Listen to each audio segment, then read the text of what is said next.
नमस्कार बंधुरा, चम्पास किचेने आपनादेर सबाइके स्वागत जानाई। आशा करी सबाई खूब भालो आछेन। आज आमी आरो एकटी डिमेर नतून रेसिपि निये एसेछि, ता हलो डिमेर भापा बा भापा डिम। एटी खूबই সুস্বাদু একটি পদ, গরম ভাতের সাথে জাস্ট জমে যায়।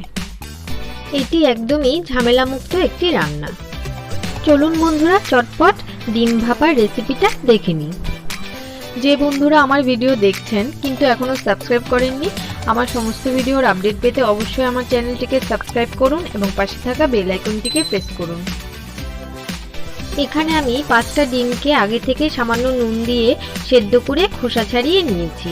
এগুলোকে আমি সামান্য চিড়ে দিয়েছি যেন ভাজার সময় তেল ছিটে না আসে। এবারে এতে দিয়ে দিচ্ছি সামান্য লবণ, দেব সামান্য হলুদ গুঁড়ো আর দেব সামান্য কাশ্মীরি লঙ্কা গুঁড়ো। এতে খুব সুন্দর কালার হয়। দিয়ে সমস্ত উপকরণ ভালো করে ডিমের সাথে আমি মিশিয়ে নিচ্ছি। ভালো করে নুন হলুদ মাখানো হয়ে গেছে। এবার একটি মিক্সিং জারের মধ্যে দিয়ে দিচ্ছি 3 টিস্পুন পোস্ত, দেব 3 টিস্পুন সর্ষে। এখানে আমি সাদা সর্ষে দিচ্ছি, আপনারা চাইলে কালো সর্ষেও ইউজ করতে পারেন। দিয়ে এর একটা সুন্দর পাউডার করে নেব। পাউডার দেখুন হয়ে গেছে। এবার আমি এতে দিয়ে দেব স্বাদমতো লবণ, দিচ্ছি 2টো কাঁচা লঙ্কা, দেব সামান্য হলুদ গুঁড়ো, দিচ্ছি সামান্য কাশ্মীরি লঙ্কার গুঁড়ো। হলুদ গুঁড়ো আর কাশ্মীরি লঙ্কার গুঁড়ো কিন্তু অপশনাল। দিচ্ছি টক দই, আমি এখানে 3 টিস্পুন টক দই দিয়েছি। সামান্য জল দিয়ে এর একটা মিহি পেস্ট বানিয়ে নেব।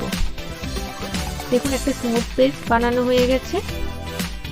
এবারে চুলা জ্বালিয়ে চুলায় একটি কড়াই গরমে বসিয়ে দিলাম। কড়াই খুব ভালো করে গরম হয়ে গেলে এতে দিয়ে দেব 1 টিস্পুন সর্ষের তেল। তেলে এবার নুন হলুদ মাখানো ডিমগুলোকে 2 মিনিট হালকা ভেজে নেব। এখন চুলার আঁচটা আমি মিডিয়ামে রেখেছি, খুব বেশি কড়া করে ভাজবো না, হালকা ভেজে এবার আমি এগুলোকে একটা প্লেটের মধ্যে নামিয়ে নিচ্ছি। আপনারা চাইলে সেদ্ধ ডিমও ইউজ করতে পারেন, কিন্তু ভেজে দিলে বেশ ভালো লাগে। কড়াইয়ের ওই তেলের মধ্যে আমি একটি মাঝারি সাইজের পেঁয়াজকে কুচি করে নিয়ে 2 মিনিট হালকা ভেজে নেব। পেঁয়াজগুলো জাস্ট ট্রান্সপারেন্ট হলে এগুলোকে আমি নামিয়ে নেব, খুব কড়া করে ভাজবো না। পেঁয়াজ ভাজা হয়ে গেছে, এগুলোকে আমি একটি প্লেটের মধ্যে নামিয়ে রেখে দিয়েছি। এবার একটি স্টিলের টিফিন বাটিতে আগে থেকে বেটে রাখা সরষে আর পোস্ত টক দইয়ের মিশ্রণটা দিয়ে দিলাম। দিয়ে দিচ্ছি স্বাদমতো চিনি, এটা টক দইয়ের টক ভাবটাকে ব্যালেন্স করবে। দিয়ে দিচ্ছি 2 টিস্পুন সর্ষের তেল।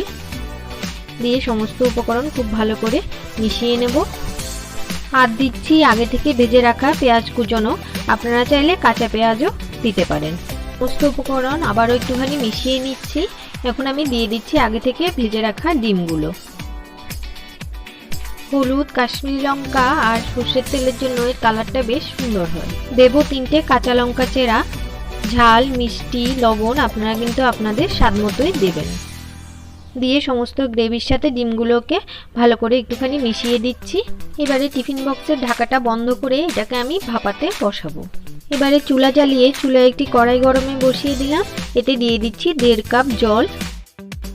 জলের পরিমাণটা এমনভাবে দিতে হবে যে টিফিন বাটিটা নেবেন এর যেন মাঝামাঝি থাকে। খুব বেশি উপরে উঠে গেলে যখন জলটা ফুটতে শুরু করবে তখন টিফিন বাটির ভেতরে জল ঢুকে যেতে পারে। এবার আমি এটাকে ঢেকে রাখবো 10 থেকে 15 মিনিট। মাঝারি আঁচে এটাকে ফুটতে দেব। দেখুন বন্ধুরা জল ফুটতে শুরু করেছে। 10 মিনিট পরে ফিরে আসলাম। চুলার আঁচ আমি এখন অফ করে দিয়েছি। এবার আরো 10-15 মিনিট এটাকে ঠান্ডা করে একটা খুন্তির সাহায্যে খুব সাবধানে বাটিটাকে নামিয়ে নেব। দেখুন বন্ধুরা এখনো গ্রেভিটা অনেকটা গরম আর গ্রেভিটা উপরে সুন্দর করে জমেও আছে। সমস্ত গ্রেভিকে আমি ডিমের সাথে ভালো করে আবার মিশিয়ে দেব। দারুণ সুন্দর গন্ধ বেরিয়েছে। এই পর্যায়ে আমি এতে ছড়িয়ে দেব 2 চামচ সর্ষের তেল। এতে স্বাদ গন্ধ দ্বিগুণ হয়ে যায় আর আমাদের ডিম ভাপা একদম রেডি টু সার্ভ। যদি কখনো ট্রাই না করে থাকেন তাহলে আমার রেসিপিটি ভালো করে ফলো করে একবার ট্রাই করে দেখবেন, খুব ভালো লাগবে খেতে। দারুণ স্বাদের এই রেসিপিটি কেমন লেগেছে অবশ্যই আমাকে কমেন্ট করে জানাবেন আর নতুন নতুন রেসিপির আপডেট পেতে অবশ্যই আমার চ্যানেলটিকে সাবস্ক্রাইব করবেন। এতক্ষণ আমার পাশে থেকে ভিডিওটা দেখার জন্য অনেক অনেক ধন্যবাদ। ভালো থাকবেন, সুস্থ থাকবেন। পরের ভিডিওতে আবার দেখা হবে। বাই।